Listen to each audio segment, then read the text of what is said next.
Just before we get started, one more thing I have to say. Now, the vast majority of characters we'll be encountering in the BS Fire Emblem chapters are people we'll be familiar with, characters from the main story. However, there are a very small number of characters playable in these bonus chapters who in fact we never got to use in the main story at all. In fact, yeah, they were completely unplayable in the main story. And, for that reason, I've had to make a whole, well, not a whole bunch, a few new, stat sheets for them. So, when we see one of those, I'll be, showing a stat sheet. There aren't that many. Really, there's only about 4 or so. You'll know them when we get to them. However, there are a couple of characters in, the BS chapters who, technically speaking, they were playable in the main story, but not for long. I'm talking the 4 clerics in the final chapter. Yeah, they get a much bigger role in the bonus chapters than they do in the main game. And, well, 2 of them at least. So, I'm actually going to be showing stat sheets for them, despite the fact that technically they're identical to their appearances there. Only because I never even got to show their growth rates there, because let's face it, they were never going to get a chance to use their growth rates back then. So, yeah. Also, unless specified otherwise, characters have the exact same growth rates they did during the main story. This is pretty significant for some characters because, well, a few people who used to be pre-promotes are now not, and thus can kind of make much better use of their growths. It's not likely you'll be seeing very much stat gains out of BS characters, given that you've only really got them for 1 chapter, but it can help. Anyway, let's kick off the BS chapters, Akaneia Chronicles, with The Palace Has Fallen. With a title like that, yeah, you get the feeling this isn't going to end well, and thus it might be a pretty ridiculously hard chapter. Actually, it's not really. Essentially, it's one of those, you put up a fight, but you get owned anyway kind of deals. You'll see when we get there. But anyway, the palace is being besieged by the Shadow Dragon Medius, and, yeah, this narration's pretty much the same as it was in the original BS version, except I'm told that King Akaneia actually made a physical appearance in the original game. He doesn't this time. So anyway, here we have, Boa and Nina. Oh, just a random note here. All the music used here is actually taken directly from Shadow Dragon, pretty much. Which makes sense, given that these chapters are set immediately before Shadow Dragon. Anyway, here we've got, basically, this takes place pretty much, probably this is the earliest of all the BS chapters. Basically, this is when, the Shadow Dragon Medius has invaded Akaneia, and this is basically the story of how everything got taken over, basically, how everything got screwed up, the mess that Marth has to fix, basically. Anyway, yeah, Nina's all reluctant to leave her father. This is in fact reminding me an awful lot of the prologue of Shadow Dragon, where Marth has to leave his country when it gets invaded and leave everyone behind. It's kind of an interesting parallel, actually. In fact, you'll see, hey, it's Dolph! I still think it's really weird to see him actually open his mouth, because, he never even spoke at all in Shadow Dragon. Anyway, Dolph is still one of my favourite characters from, Shadow Dragon. I don't know why, I love generals. I really do. And, funnily enough, that is the only line Marcellin will get in this entire chapter, unless he dies. Well, at least he's better off than Thomas, who doesn't get any lines at all. So yeah, I guess, Dolph, got lucky here. So anyway, you'll see we've got a few characters here and a whole lot of enemy armors, and the boss here, Gooba or Galba. I'm not sure how you pronounce it. Anyway, he'll be our villain for this chapter. He's got a fairly interesting facial hair. Not as interesting as General Troopers, but, he's long dead. He's also got a bit of a weird accent. I'm presuming he had some weird manner of speaking in the Japanese version, I don't know. Anyway, so, well, of course we're in a chamber inside the palace. What the... If we weren't, we'd be outside. Oh dear, Boa screwed up again. Can he do anything right? Seriously, it's almost like how Star Wars made Jar Jar responsible for everything wrong with the universe, just because everyone hated him. It's almost like Boa's like the guy who screws up all the time because of his terrible stats. I'm sorry. No, I admit Boa does have his uses in this chapter. But anyway, sorry. Obviously, if we surrendered, there wouldn't actually be a chapter. So we can't. And we've got Midia. And this chapter we actually get to see Midia actually do something for a change. Because in Shadow Dragon, of course, she was captured the time you saw her, and in this game, she gets captured again. So, again here, this is probably your one chance to see Midia actually being awesome. She's actually pretty awesome when the story gives her a chance. Unfortunately, again, she suffers from, I don't know, what they call fake ultimate hero syndrome, where she's hyped in story, but the vast majority of her accomplishments that you see in the main storyline are off-screen. Fortunately, this one is no longer off-screen, you actually get to play it, and Midia's quite a useful character in this map. So anyway, also she is totally awesome in the voice acting, as you probably heard in the original part, where she completely owned one random soldier who attacked Nina. Yeah, she's actually, again, pretty awesome when you get a chance to see her be awesome. Boa, on the other hand, well, you gotta get a chance to see him be not awesome. Oh dear, I'm not looking forward to showing his growth rates. You'll see in a bit. Anyway. And, yeah, we get this, bit, and let's see if I get another line. Well, at least, yeah, he gets another line. Again, Midia's being surprisingly awesome here. So, you're given a little nudge as to what tactics you're kind of supposed to be using here. I'll talk about that when we actually start playing the chapter. But first...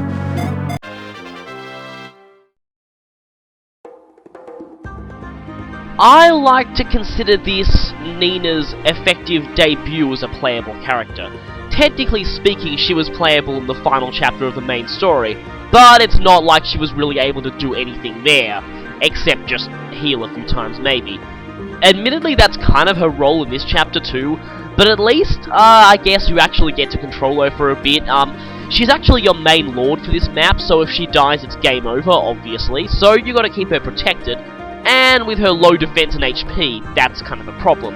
But as long as you keep her out of enemy ranges, it should be alright. Her growths, well, they're actually pretty decent. These are actually her exact same growths she had in her appearance in the final chapter, not that she ever get a chance to use them there.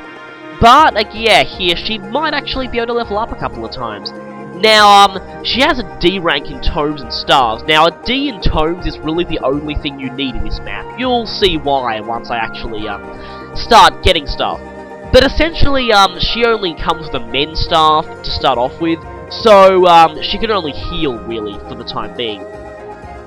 But you want to keep her healing, if only for your experience rank, I'll explain that later. But, she's a pretty decent healer. Especially given that, over Boa she has the men's staff, and something vaguely resembling growth rates. In fact, growth rates don't really matter all that much in this map. You're probably only going to get 1 or 2 level ups out of each character, but I'm just showing them here for sort of completeness sake, really. And just because, you know, I showed Nina in the main story, but I didn't really show what her growths were like. But anyway, again, I'll mostly talk about characters here in terms of how they function in these maps themselves, because they're standalone chapters. Overall potential doesn't really come into play here very much. It's more like how they contribute immediately. And Nina contributes pretty well immediately as a healer. I mean, her base stats are, her magic's a little low, but she has great luck. It's her defense that's really kind of a problem. But, anyway, that's pretty much all I have to say about Nina, really.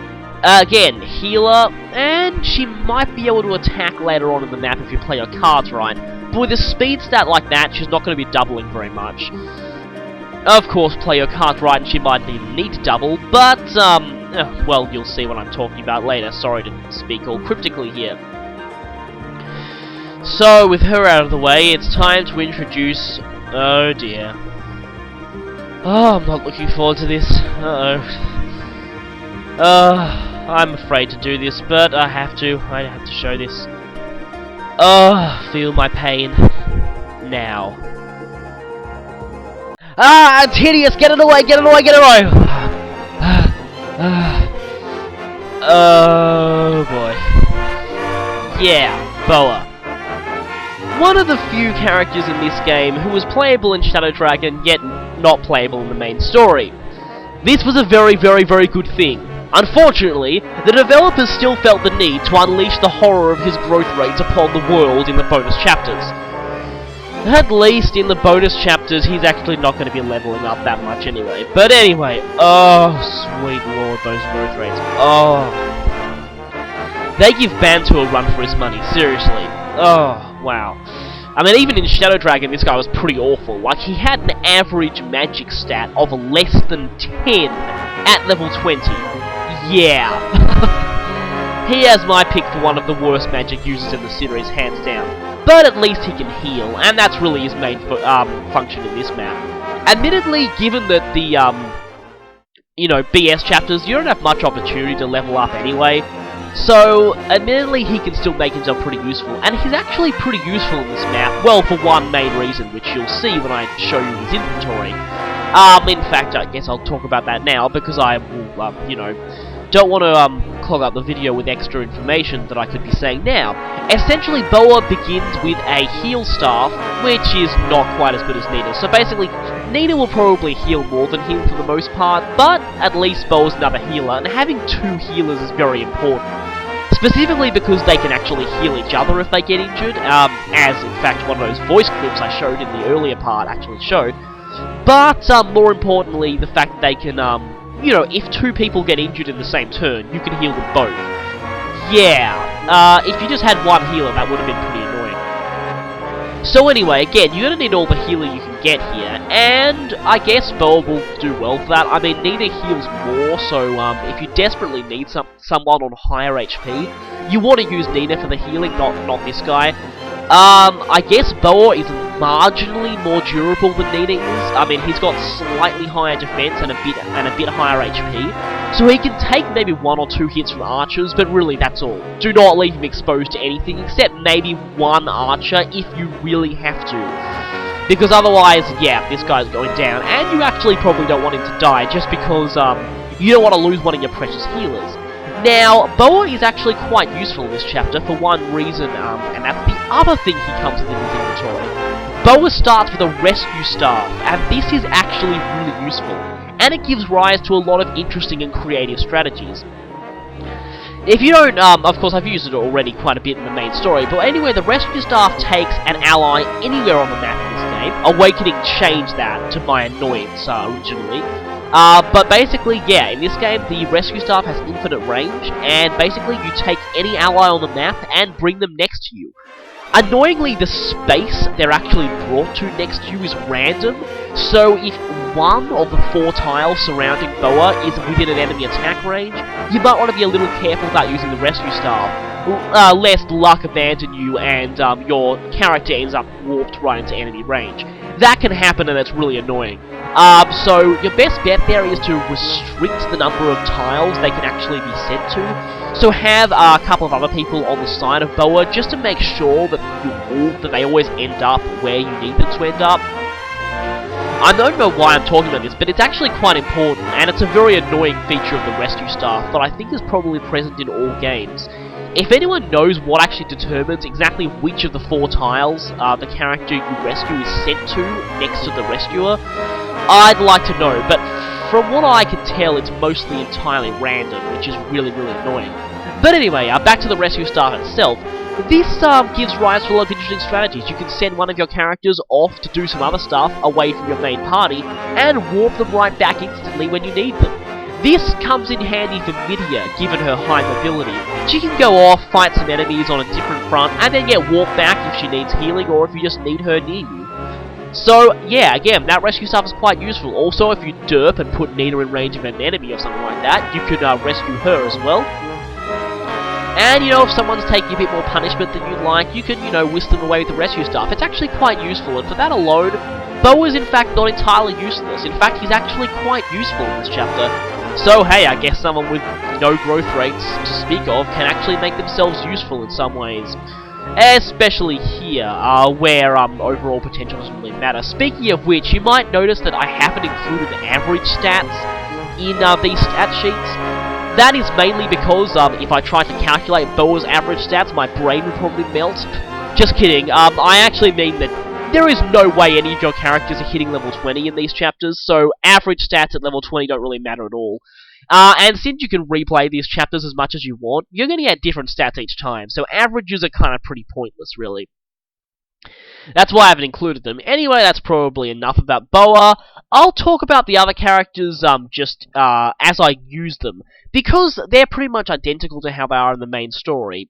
In terms of stats, well, in terms of role, you'll see. Okay, now this was really weird. My cursor was going really weird on me for some reason. It was much faster than I was used to. And I was at first thinking, oh, I'm used to Awakening's cursor, and was this cursor always this fast?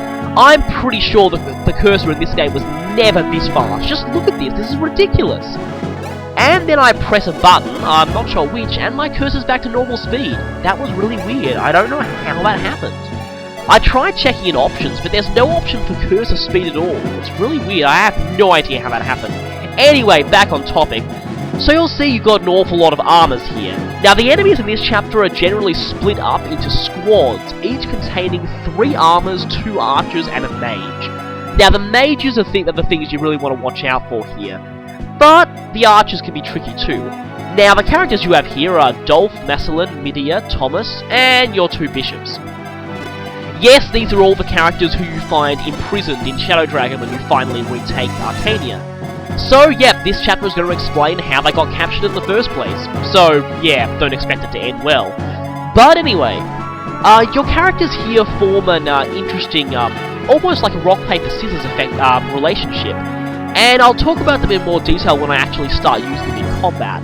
For the time being, you should know that, yeah, if you let all these guys attack you at once, things are going to get pretty bad. You want to find an area where you can battle, where you can protect your vulnerable characters like Thomas, Boa, and Nina, and let your 2 armors get in the front and just tank everything.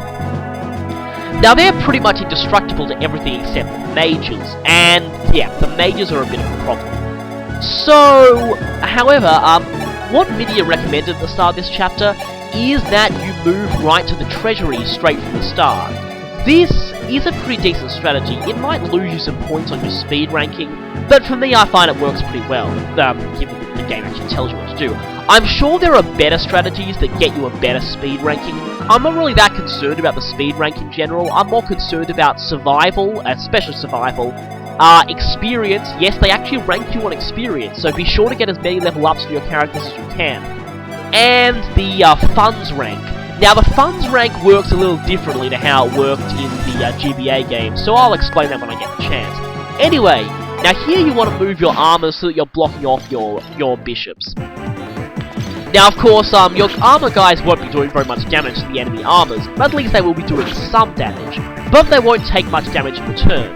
Now Dolph and Massillon, in the main story, these 2 were pre-promotes, and were kind of sucky given their awful basis for pre-promotes. Now, you finally get a chance to use them in their unpromoted form, and seriously, if these 2 joined like this in the main story, they would have been absolutely amazing. Now you'll see here that the archers pretty much can't even scratch your armors, so that's quite important. I'll go on to the armors later. Now Midia is interesting. Midia you might think is kind of your Jagan for this map.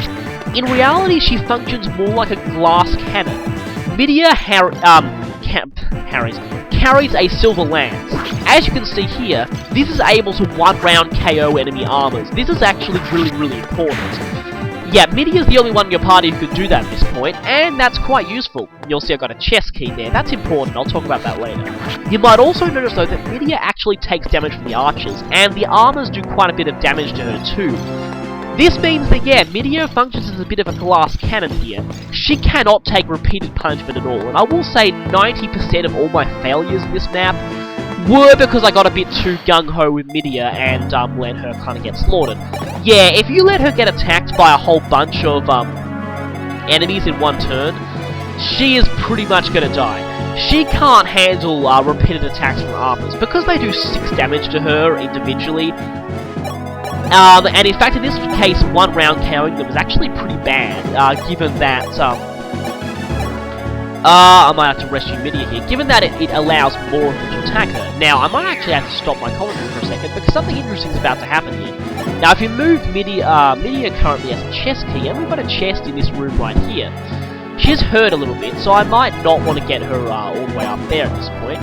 Of course, Thomas needs to use his steel bow to even scratch those armors, and he doesn't do very much damage at all. He's mostly useful for just getting a little bit of chip damage on these guys, and just whittling away their HP a tiny bit to get them into kill range of the others. If you can get him to take a shot at the archers or the mages, you might want to do it, though he will need healing afterwards. Actually, I'm not getting the chest at all, so I'm healing Midia here. Yep, remember to keep your people healed. Now again, Thomas, he's probably the least useful of all your characters in this chapter, simply because he starts out not really able to double. He can only deal damage with a steel bow, and it's not that much anyway. And, yeah, really, the only things he's going to be hurting are the archers and the mages, and even then, he's still only 2 hit KOs them. Don't do that, you'll expose the others. Okay, so, another thing I want to talk about the armors, you'll notice they both have a steel lance and a javelin. Now, as you saw there, equipping the javelin lets them counterattack the archers, which is really useful. They don't one round KO them, obviously, but they'll be able to get the final kill on your player phase next turn, which is really useful. Those archers are quite a threat to your bishop, so you want to get rid of them when you have the chance. Unfortunately, equipping a javelin, because of how horribly nerfed they are in this game, means you won't be able to hurt the enemy armors at all. So it's a bit of a trade-off. You sacrifice the ability to hurt these guys for the ability to hurt the archers. So do it when you really want to damage the archers a bit, but just remember that,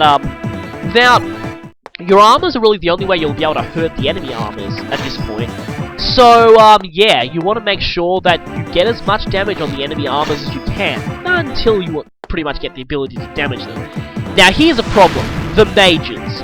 As you can see here, the mages are really the only thing that remotely poses a threat to your armors. In fact, it's so, it's such a big threat that the voice-acted original BS version of this chapter actually contained a full voice-acted scene for the turn when one of your armors gets hit by a mage. You get a whole scene of, in fact, I might have to stop here because I'm about to get this chest. Wait a minute. Am I going to get this chest or not? In fact, I'm actually going to pull a bit of a cunning plan. Yeah, you'll see. I might retreat Messalin because that mage is going to hurt him quite a bit. But I had a bit of a cunning plan here. I'm going to trade Midia Messalin's javelin. The reason for that is, equipping this javelin, Midia is able to one-round KO archers on counterattacks. If you force them to counter her, which they're all too happy to, that's incredibly useful. ボア様、3段の書が手に入りました。そうか、ミディア、でかしたぞ。さあ、わしが装備するから貸してくれ。はい。よし、このサンダーの魔導書があれば、グーベルを倒すこともできるはずだ。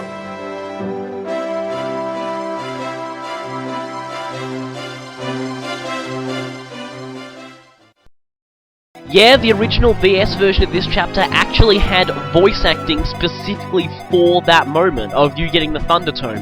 And it's just like Boa says in that clip, he's probably the best candidate for it, given that he has slightly higher speed than Nina and a bit better magic.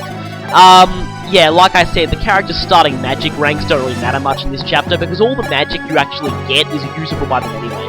So either Nina or Boa can use it, but again, Boa's probably better just because of his slightly higher magic and slightly better speed, which enables him to double the armors easier. But basically, like he said in the voice acting, with this tome, defeating the boss is a lot easier. I'll talk more about the boss when we actually get there, but suffice to say, the chapter actually ends when you defeat him. Yeah, this is actually a defeat boss mission. The problem, though, is that he's incredibly difficult to take down at this point. The items in the chest will really help in defeating him. And, yeah, now I'm rescuing Nina a bit, simply because, I want to make sure that Midia is the only one in range of the archers, because if not, the archers would go after, Nina, and Midia wouldn't be able to kill them on the enemy phase, so that's actually the reason I did that. Nina would have been fine, she can survive one shot from an archer just fine, but I wanted to make sure that the archers all attack Midia with her javelin, because, again, yeah, giving Midia the javelin is a pretty smart move, because she can double with it, and while it won't do much to the armors, it'll enable her to take out archers in one round. Speaking of archers, yeah, the archers do pretty much nothing to Dolph and Messalin, but they're quite dangerous to Boa and Nina. there's, again, like I said, there's kind of a rock, paper, scissors relationship between all the characters you have and the enemy units. Essentially, your armors no-sell the archers, but are weak to the mages. Midia is the best one you have for taking down the mages. She herself will actually say that if you get one of the optional conversations in this chapter, which I'll show a bit later. And so yeah, Midia is the best at taking down the mages, and your bishops, once you obtain magic, are good against the armors. Now, yeah, before you obtain magic, the best you can do against them is to slowly wear them down with Dolphin Messalin. You might be tempted to use Midia and her Silver Lance, but don't. Again, she can't take repeated punishment from these guys at all. Like, really, at all. Now, speaking of Dolphin Messalin, both of them are kind of decent, but Messalin in particular, you want to try to get him leveled up if possible, because as you saw in the main story, he has very, very good growth rates. Unfortunately, he didn't get a chance to use them much, given that he was a crappy pre-pro, but now he can actually finally make good use of them. If you get him a couple of level ups, he's going to be really, really good. But don't neglect Dolph either. Dolph is pretty good too. He's got slightly better base stats, in speed especially. And you might notice here that Midia can actually talk to both Nina and Boa.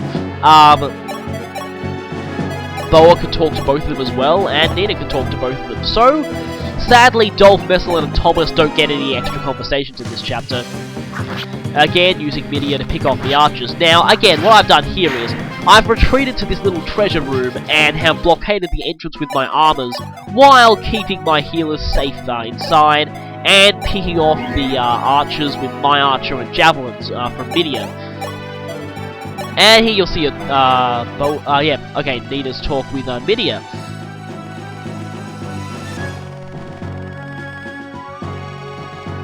And this, I don't think, was in the voice-acted dialogue.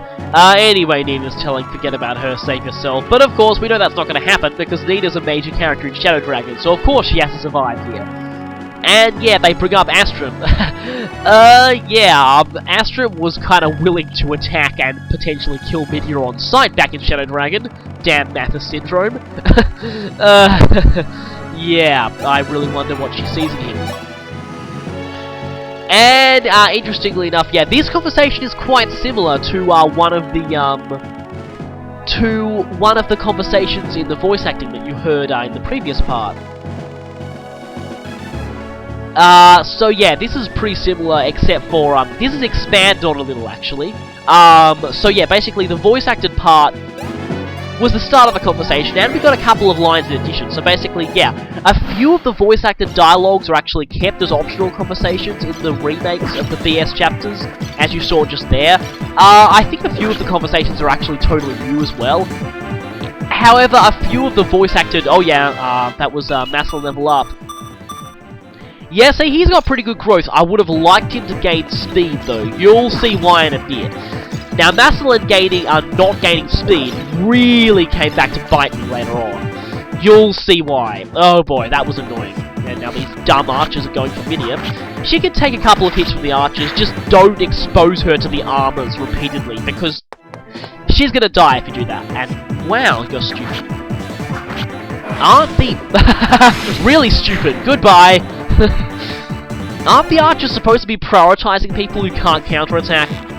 Anyway, now, Thomas should be okay here. He takes out this archer, he's probably going to get attacked by, well, the mages are going to go for the armors. Speaking of these mages, yeah, the mages are your biggest threats to your armors. And I've said that many times, but I can't stress it enough. Watch out for those mages, seriously. The armors can 2-round KO them, 2-turn KO them, basically, if you equip with the javelin, but that sacrifices your ability to counterattack the other armors, and you're still going to take a magic hit to the face, which is not nice.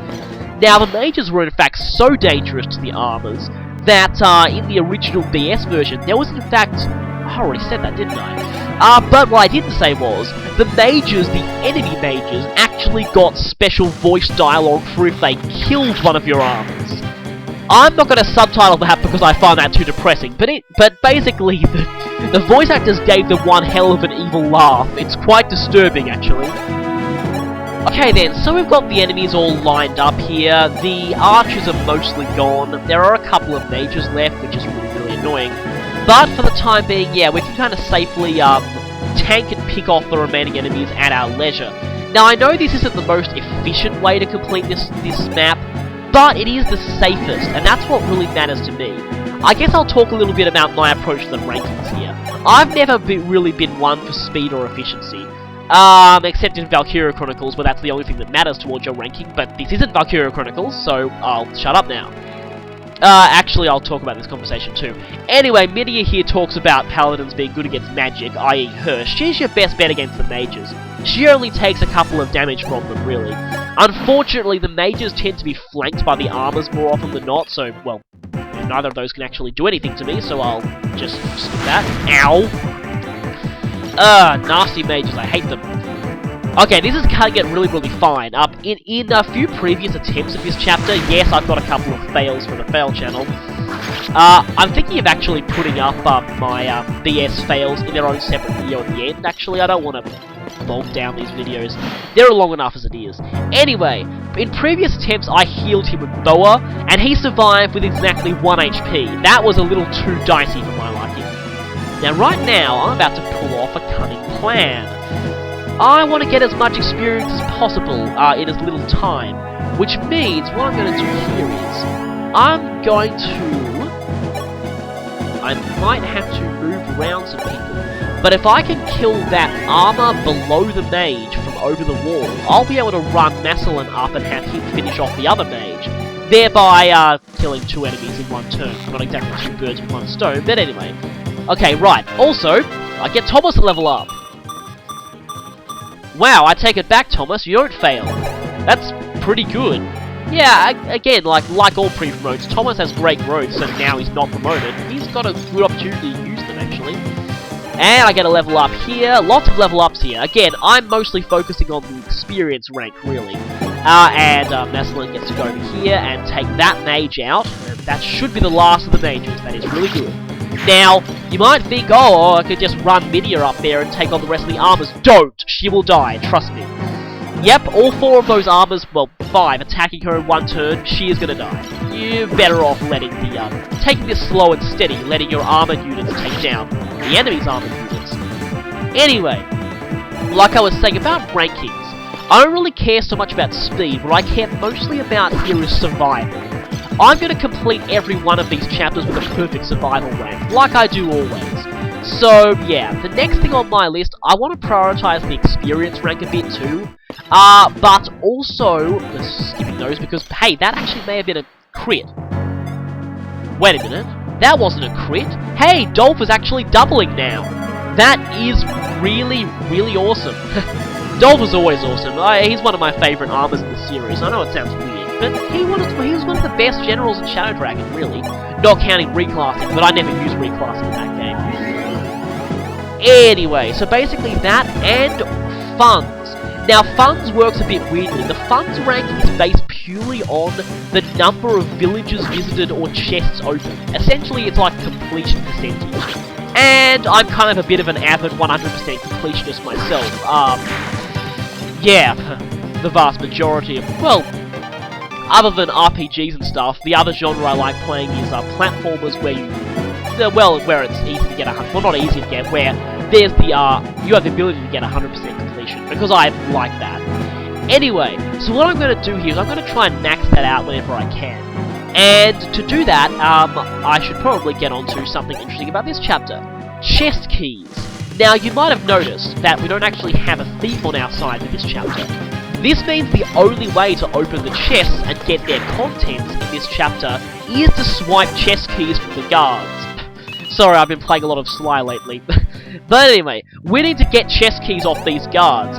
You will have seen I've obtained quite a few of them already. In fact, I think I've got all of them. Hey, Thomas, you're doubling now. Oh, you're doing more than just doubling. Wow, you're awesome. Yeah, again, you're totally making up for that fail you had. So sorry for giving you the worst performance of the guest star award, but that was hilarious, I have to admit. Sorry about that. I won't expose you to any more Draconites in the future. But anyway, I think we have enough chest keys now to open the remaining 2 chests. Now, speaking of chests, here's the contents of one of those chests, and Boa, you're just 1 HP off 1 hit KOing that armor. That's really annoying. Yeah, Thomas can take 1 or so hit per turn, but no more than that, and you want to heal him afterwards. Again, having 2 healers here really helps. Now again, Boa can 1 round KO the armors with Thunder, and that's quite useful. So once you get the Thunder, yeah, he's quite a good candidate for it. I'm not sure if Nina can double them or not, I'll have to check what their speed is, but... And another level up! Good thing about being such low level is that even hitting something gives you about 10 experience. Oh boy, that's about as much experience I'm getting for outright kills in Awakening as of this point. Yeah, that internal level system gets really annoying sometimes.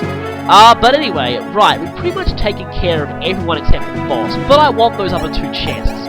So I'm going to send Lydia to run around and get those remaining 2 chests, and once I'm ready, I'll rescue her right back with Boa. That is where the rescue staff really comes in handy. But anyway, I'll take this guy down, and we're about ready to take on the boss, who I'll have to talk about in a bit of detail. Essentially, without the items from the chest, basically every item from the chest here is basically for the express purpose of defeating the boss. The boss is almost impossible to defeat without the items from the chest. Lydia can do it, kind of, but again, she can't take very much punishment back, so you want to be careful how much you use her.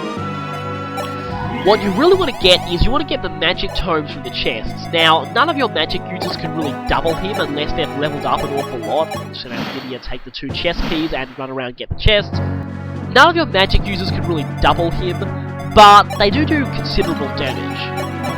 Okay, give her the chest keys. Once I accidentally derped and had her give Massillon her chest keys. That was really stupid. But anyway, now, as you might have noticed, the boss moves. So, we need to lure him over here with someone. But, again, you want to make sure that for this, I'm using Dolph, not Massillon, and there's quite a good reason for that.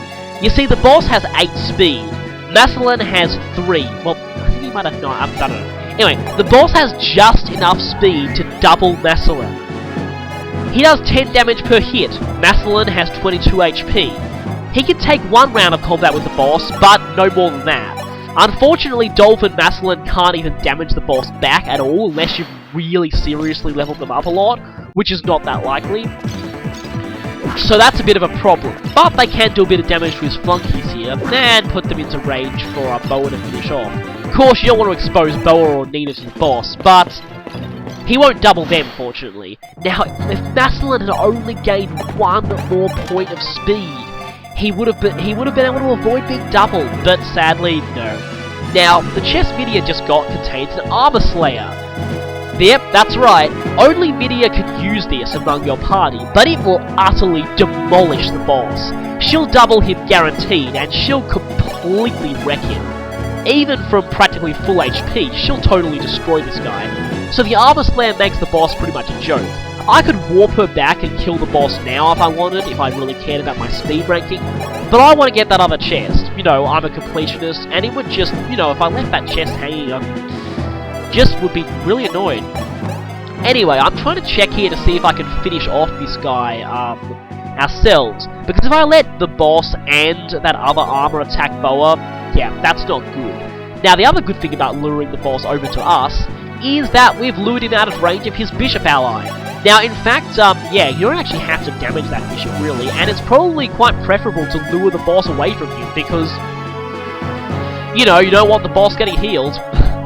Luring bosses away from bishops reminds me of my Path of Radiance playthrough. Yikes, that stupid bishop healing Berserk Ashnard. So glad I managed to lure Ashnard away. Hate that bishop.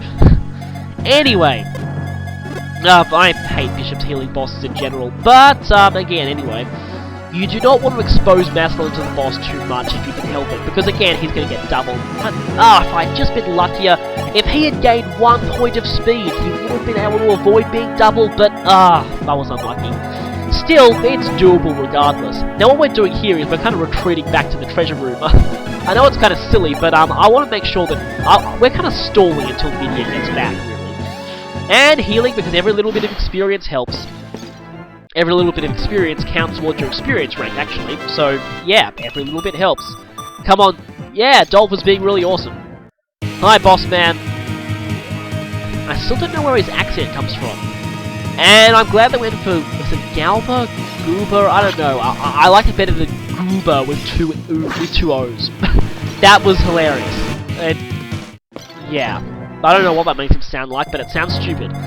Unfortunately, Midia is a couple of turns off getting that last chest, so we're going to have to stall the boss for a little bit longer until he gets here. Good thing we got 2 healers then. And Nina is 99 experience. I hate it when my characters do that. Just one little tap will get them over there, but it's so annoying when that happens. Anyway, one more heal. Anyway, yeah, technically speaking, you do kind of run the risk of running out your healing staves here, and you can't obtain more. But if you've run out all your healing staves, you probably have done pretty bad for your speed ranking should restart anyway. But anyway, time to heal up, definitely heal up. And level up. Come on, Nina, you could do... that wasn't that bad. Unfortunately, that's probably the only level up you'll be ever seeing from her in this whole playthrough, because she didn't level up very much in the, at all in the final chapter. And hey, wow, the armor's doing no damage to Dolph. Wow, this is awesome. At least I get to see my favourite Shadow Dragon character having a chance to be a hero. He really was kind of a hero here, which was pretty awesome. Speaking of which, I heard he's quite good reclassed hero. But, I never do that since I don't like reclassing outside of Awakening to get skills. Okay, right then. Oh crap, this could be bad. Okay, this was really dumb because Maslin is going to kill this guy. But the guy left him on exactly enough HP to be killed by the boss. Now that his space is vacant, the boss can come and attack Maslin, but whew, the AI was a derp and did that instead. If the AI was smart, the boss would have gotten attacked and killed Maslin, and forced me to restart. Oh wow, I was really annoyed when that happened. But phew, well, the boss has 1% chance of critical. I hate 1% criticals. Hate them even more than 5% criticals from Gamble Bandits back in Awakening. Speaking of Awakening, boy would the rally movement skill be really helpful right now. I hate it when things like that happen. Rally movement, seriously, that's invaluable sometimes. You have no idea how much more useful one extra space of movement can be, as Midia found out to her cost there. But this is an Awakening and we don't have rally movement. We wouldn't have access to it anyway, as we got no Pegasus Knights here. But anyway, right, time to take out this guy. I think Thomas might be able to help. He can survive being exposed to one hit from the boss. And again, just a couple of hits to get a bit more experience. We're almost done here, so yeah, we really are almost done here. One shot from the steel bow. Good thing this guy starts with a steel bow, because if he only had that iron, he'd be pretty useless. Unfortunately, Thomas isn't the best character in this chapter. He's mostly useful for just doing a tiny bit of damage to these guys and putting them into kill range of other people. A bit of experience, unfortunately. Maslin is not quite going to get over the edge there, and speaking of over the edge, clear the area everyone, Bo is about to level up!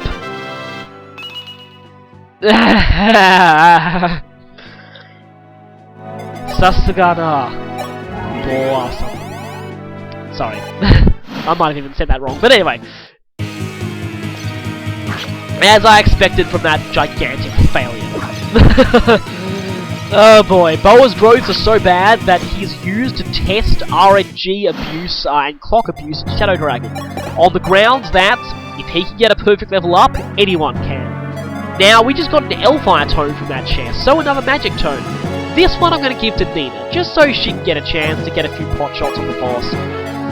She's probably not going to get the finishing blow, but that'll be the Armor Slayer. But anyway, she'll at least make an effort, and she, you know, she keeps saying she has to do something. She can't just sit back and watch, so, you know, how about giving her an Elfire tome and having her blast the boss with fire?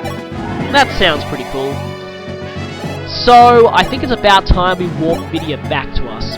I can attack the boss with Boa now. In fact, I'm going to do it simply because I want Nina to be there, ready when we, technically speaking, I could warp Midia back and try and kill the boss now, but, I want Nina to get in on the action. So, Boa's going to get a one hit there, and wow! Okay, the boss was an idiot and attacked the guy who can counterattack him quite hard. At least Boa's actually making himself pretty useful. Midia should be able to take down that guy easily now. But I want Nina to get in on the action, so I'll give him one hit from Nina, and then Midia will finish the job with her Armor Slayer.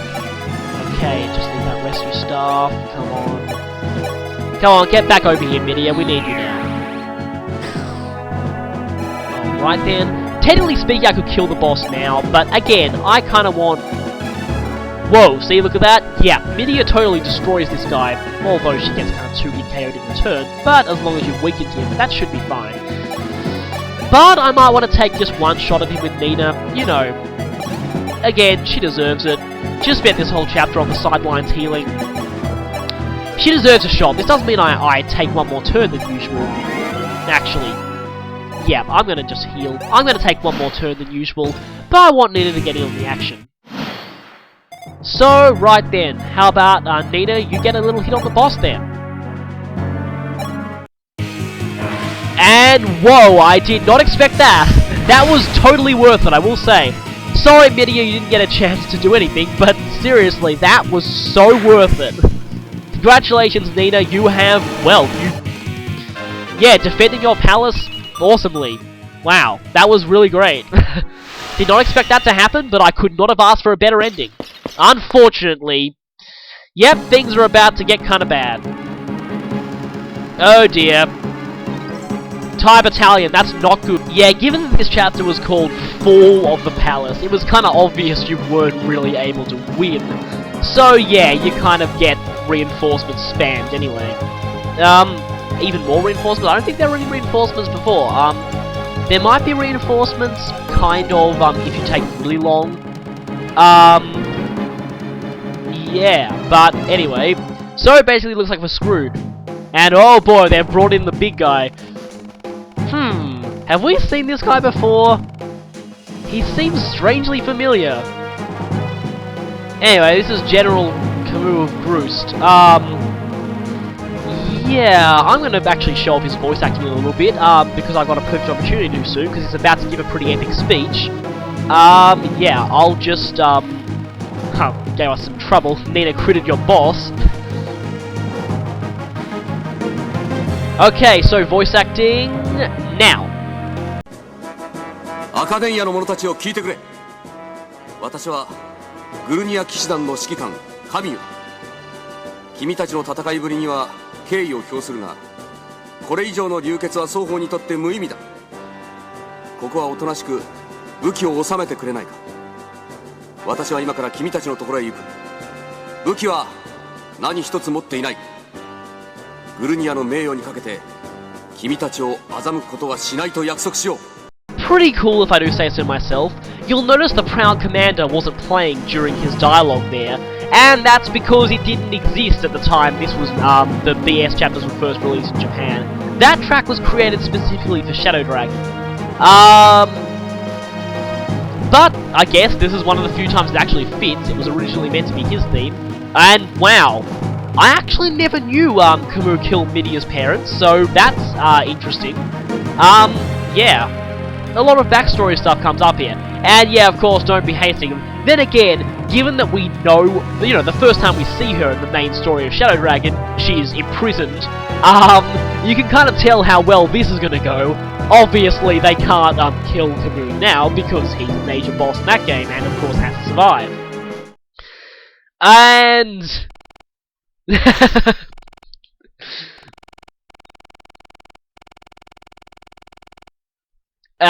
fail. Yeah, that wasn't gonna go well. Yeah, you're up against someone who gets about 20 extra level ups on Hard 5, aka Merciless mode. Yeah. And Midia is surprisingly rough, I didn't actually realize that. Ah, there, surely you jest. The Fire Emblem series seems to love that line. Well, she does kind of have a point in a way.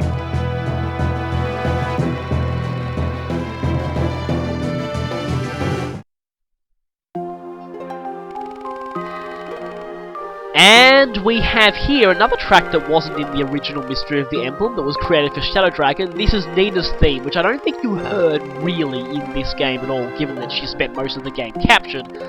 But anyway, this actually didn't play until, in Shadow Dragon, really, until you found out about her history with this guy. Yeah, her history with this guy. Well, yeah, you'll find out more about that in BS Chapter 4. Because, yeah, she seems to really hate him at this point, which is pretty surprising given, well, how she ends up feeling towards him. If you've seen the main storyline and seen events of the final chapter, you'll probably understand what I'm talking about. It kind of all makes sense. But anyway, yeah, Kamu's kind of got a point there. Yeah, and also, again, like, he's surprisingly nice for an enemy commander. Well, actually, one of the nicest enemy commanders you'll find in this universe, actually. Again, he's the obligatory, completely sympathetic antagonist, but you're forced to kill him anyway. Or are you? Yeah, because this guy totally didn't survive and take up a new identity in Mystery of the Emblem, no! But anyway, this guy's also saying how the King of Akaneia was apparently not quite as virtuous as you originally thought. This is interesting. Well, I mean, the very first King of Akaneia was just a common thief, but I guess, I don't know, but then again, this guy's probably not nearly as bad as the original King of Gillis, or Crom and Emeren's father. Wow, that guy was a total jerk. We'll get to that when I cover Awakening, which will probably be later once I've got my capture device. But anyway, oh boy, if Emperor Medius doesn't want Nina killed, I dread to think what plans he has for her. Maybe he knows that she has the ability to use the Arm Staff and kept her alive for that, kind of like Garneth. Anyway, so, yeah, he wants Nina to live, and that makes a lot of sense. But, again, you know, if you want your country taken over, this guy's a pretty nice guy, so I guess, you know, if you are going to have it taken over, well, you kind of want this guy leading the occupation forces.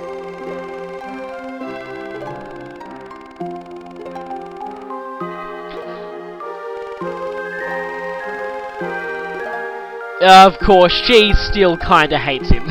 Understandable though, yeah, given that he's got a hand in the whole royal family's deaths. Now, I don't think Nina really is strong enough to fight him at this point, though. Oh yes, one day she's gonna lead the Arcanian League and fight them. Yeah, that's yeah, maybe, you know, that will have a whole game to itself, called Shadow Dragon. Yeah, if you want to find out how she goes about that, then play that game. It's not the best in the series, but it's okay. Now this is kind of interesting, because Camus must have had a rough way of speaking in Japanese. This dialogue probably made more sense in Japanese than it did in English, given all the different speaking styles. And it turns out Camus was actually from the Borderlands, which is kind of interesting, because, yeah, again, expanding on his backstory. Also, interestingly, in the original voice-acted version of this dialogue, this scene is pretty much identical in the original voice-acted script. In the original version, this had an epic remix of Towards Victory, you know, otherwise known as the best victory theme ever from Mystery of the Emblem. Yeah, it made this really, really epic. You also got, the victory theme playing here, too. So anyway, this was the story about how the greatest palace fell under the Empire's control. Would Nina's promise ever be fulfilled? The answer to that question would only be known years later, in another game. Yeah, we'll have to play Shadow Dragon to find out about that. But, on to our ranking! Okay, let me just sit here for a few seconds while I explain how the ranks work. So these chapters use a, point system, kind of similar to Advance Wars, unlike the lettered rankings you're probably used to in the Fire Emblem series. Now, unlike Advance Wars, there is no concrete maximum to really compare your ranks to, so it's kind of hard to figure out how well you've done comparatively. The overall total maximum is technically 999, but that's almost impossible to reach legitimately, like, without hacking or stuff like that, or complete, waiting ages and boss abusing. I don't know. Your weapons will probably break before you're able to boss abuse that far anyway. But anyway, now the speed ranking is of course the number of turns you've taken to complete the episode. Now, very weirdly enough, the speed ranking yeah, it's not as if there's like a physical turn limit. In this chapter, it seems that the rank starts off at 195, kind of a weird number, and 5 points are deducted every single turn. So it's almost impossible you'll get max points for that. I mean, I don't think it's even possible to win this in one turn anyway, so there's no way you'll be getting maximum points for this.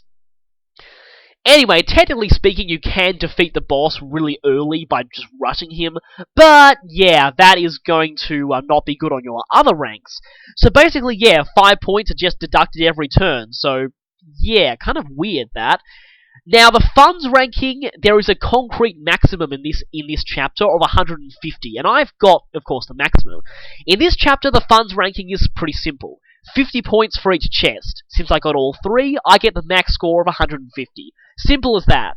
Survival is also simple. You're awarded, and this does not change no matter what chapter, whereas funds is actually ranked differently for each chapter. There's also a different maximum for each chapter, so this can get a little confusing. But survival, yeah, there's also a different maximum for each chapter for survival, but survival is always ranked the same. 20 points for each character surviving at the end. Because I have everyone alive here, I get the chapter's maximum score of 120. That's for all 6 characters alive. Now, the maximum number of characters you'll have in one of these chapters is 7. Basically, yeah, the maximum for this rating depends purely on the chapter. So, 20 points for each character, and I've got a perfect score here. Experience is the interesting one. You're given 1 point here for every 10 experience points any character gains. That's basically how it works. Now, interestingly enough, in chapters 1, 2, and 3, so this one being 1, you actually start with 50 points towards your experience rank automatically. So, that means I have 104 points here. That means I gained 1,140 experience points in total. That's actually a pretty decent amount, I think. So yeah, again, 1 point for each 10 points of experience, and in every one except for Chapter 4, which you'll be seeing quite a lot later, you start with 50 automatically. So this gives me I'm guessing, reasonably solid total of 559. Now, actually, technically speaking, just one more thing I need to say, technically speaking, there is no limit on the experience rank. So technically, if you're feeling ridiculously, I don't know, if you really like grinding, technically speaking, you can get the experience rank all the way up to 999. Which is actually pretty much pointless, but it's technically possible, although it requires some serious boss abuse, and I'm pretty sure that all your weapons will break long before you hit 999, so it's pretty pointless anyway. So, final score here, 559 points. Technically out of a possible 999, but that's kind of stupid. Anyway, first BS chapter done. I will see you next time for BS chapter 2, Crimson Dragoon. See you then.